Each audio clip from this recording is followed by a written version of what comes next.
So let's learn about the first derivative test. Now you notice here I've just got this lovely function f of x, and you'll notice that now recall when we talk about a function increasing, what we're saying is as you move from left to right, the function is going up. So imagine if you're on this function, as x is going from left to right, you're climbing. See, that means the function is increasing. So the function is increasing here. Now another way to say that is, as x gets larger and larger and larger, f of x gets larger and larger and larger, right? So, and over here we see the function decreasing. Now notice that means as we're moving from left to right, if you're on this curve, you're going down. You're decreasing in your y values.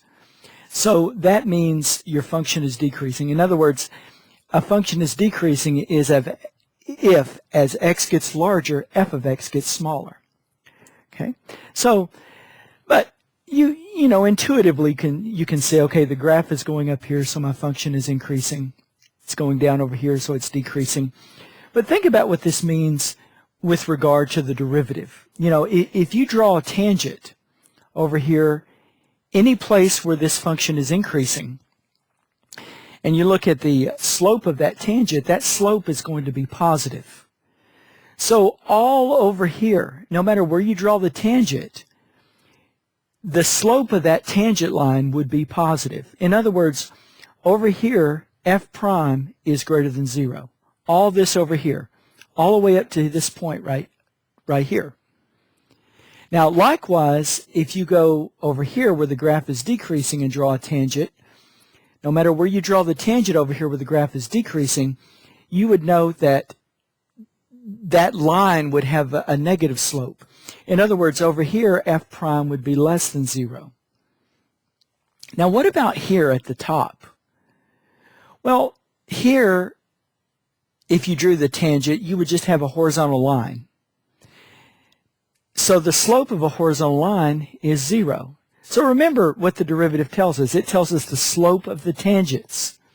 So here the slope of the tangents are positive. Here the slope of the tangents are negative. And here the slope of the tangent is 0. And notice, when our graph is increasing, we have positive slopes. When our graph is decreasing, we have negative slopes. And up here at the top, 0.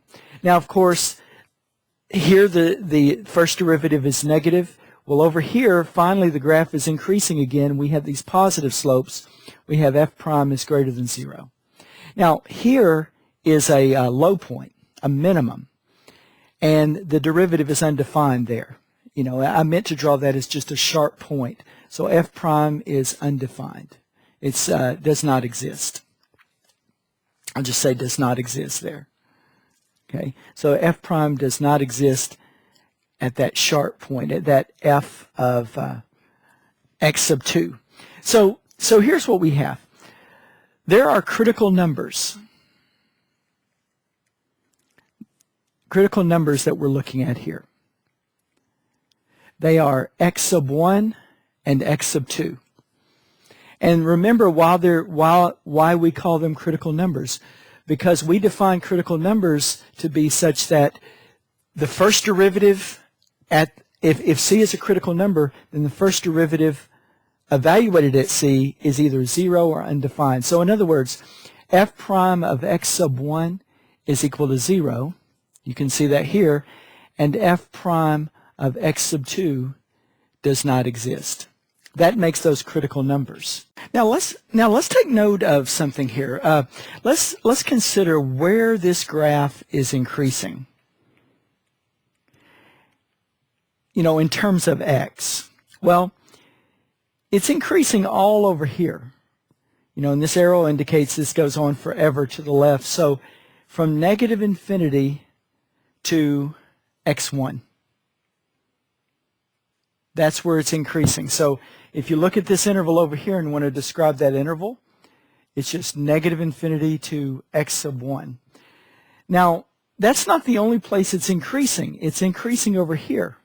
So let me just put a union, and I'll put x sub 2 to infinity.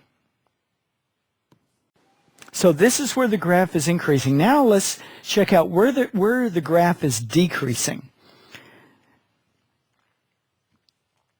So it's decreasing only in this interval right here, from x sub 1 to x sub 2. That's where it's decreasing.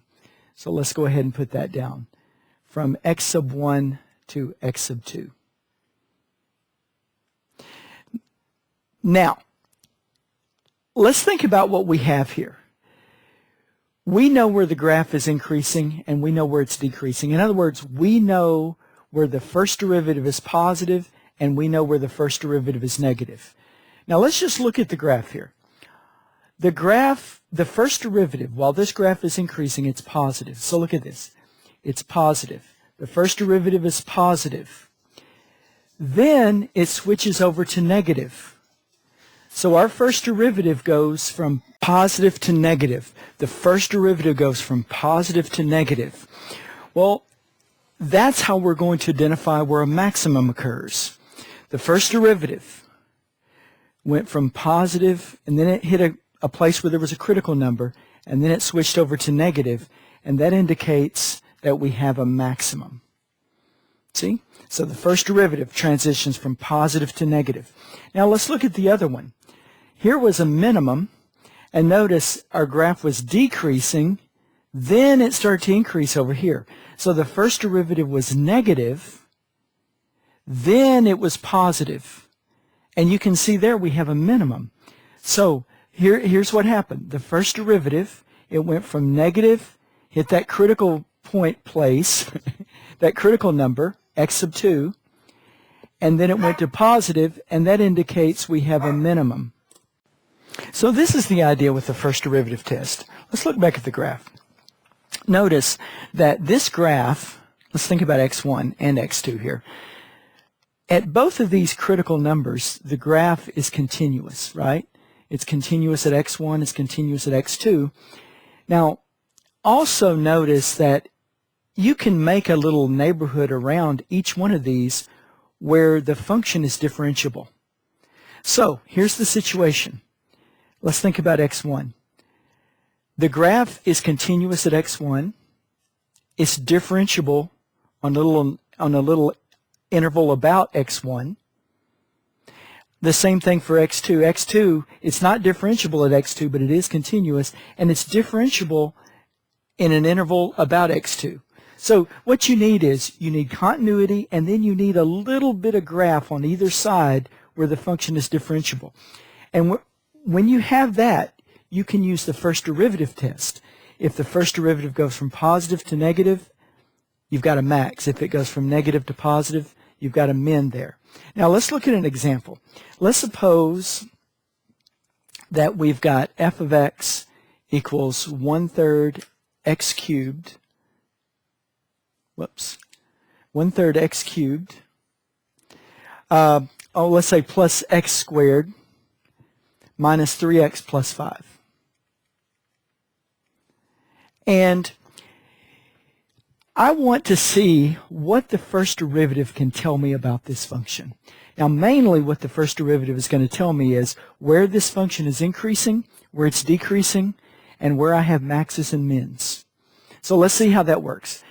The first derivative will help us to answer those questions, but what we have to do first is find the critical numbers. So I need to differentiate this. So here I go. If I differentiate using the power rule, this first one I get x squared. See? Just using the power rule. This one I get 2x minus 3. See? Just finding the derivative. Derivative of 5 is 0. So here's my derivative. Now what I want to do is I want to set this equal to 0 and solve for x. Those values, the solution to this equation right here, will give me my critical numbers. So let's see here. I believe this one will factor. Okay, so I got x, let's see here, plus 3 and negative 1. See, that's the factorization of that. Now, that tells me that I've got x equal 1 or x equals negative 3. Those are my critical numbers. Okay, so here's what I've done. I found critical numbers. I found numbers that I'm thinking will be transition points from my graph increasing, transitioning from increasing to decreasing, or decreasing to increasing. It's at these critical numbers where the action happens. So let's look and see how this works. I'm going to use, after I find my critical numbers, I use those critical numbers to divide up the number line. I've got -3 and 1. I locate those on the number line. And this divides up the number line into everything less than -3, everything between -3 and 1, and everything bigger than 1. And I want to use test numbers. I want to pick test numbers from each of those regions and put into the derivative to see if the derivative is positive or negative there. So I'm going to pick over here less than -3. I'll just pick the obvious, -4. Between -3 and 1, I'll pick 0. And greater than 1, I will pick 2. Okay, now let's plug those in. So I've got x, I've got my x's, and I've got my derivative. Whoops, x plus 3. Okay, x plus 3. Now, what I'm going to do is I'm going to plug in -4, 0, and 2. And I'm just going to take note, is the derivative positive or negative there? I'm concerned about the derivative. What is the sign of the derivative? Not the function, but the derivative. So I plug in a -4 into this first term, first factor, and I get a negative. I plug it in over here, I get a negative as well. See? -4 minus 1, that's negative. -4 plus 3, negative. A negative times a negative is a positive. So that tells me that over here, my function is increasing because the first derivative is positive. So here I go. I'm going to put increasing. Now let's put in a 0 and see what happens. If I put in a 0, I get a negative times a positive. That gives me a negative. That tells me my function is decreasing here. Now if I put in a 2, okay, I get a positive times a positive, which is definitely a positive. So that tells me my function is increasing. Okay, so let's see what we've got now. If we want to talk about where the function is increasing, it's -infinity to -3. Unioned with 1 to infinity. See? Now remember, you're using your critical points as your boundaries, right? Not your test numbers. That's where this function is increasing. Now let's look at it and see, well, where is it decreasing? Well, from -3 to 1. There's what it is. Just there. Okay, now, this is pretty cool that we can look at the first derivative and it tells us this. But now let's use the first derivative test to determine, to analyze this critical number. Does a max or a min occur there? Well, our function is going from increasing to decreasing. That means this is where a max occurs. So a max occurs at x equals -3. Okay? Because the first derivative goes from positive to negative. That means a max occurs. Now, a min occurs over here where your graph is going from decreasing to increasing. Your first derivative goes from negative to positive. So that's where a min occurs. It occurs at x equals 1. Yeah. Now, x equals -3, x equals 1. Okay, x equals -3 is not the max. It's where a max occurs. The max is f of -3. That is actually the maximum value. The min is f of 1. That is actually the minimum value. X equals 1, that's where the min occurs. F of 1 is the actual minimum value. So notice what we have here. We have a function, and we answer the question, where is the graph decreasing? Where is it increasing? And where does it have maxes and mins? We answer those questions with the derivative. Notice, we take the derivative, set it equal to 0, solve it to find critical numbers. Then use those critical numbers to divide up the number line and pick test values from each region.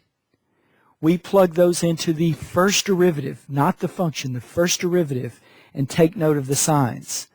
Positive first derivative indicates increasing function. Negative first derivative indicates decreasing function.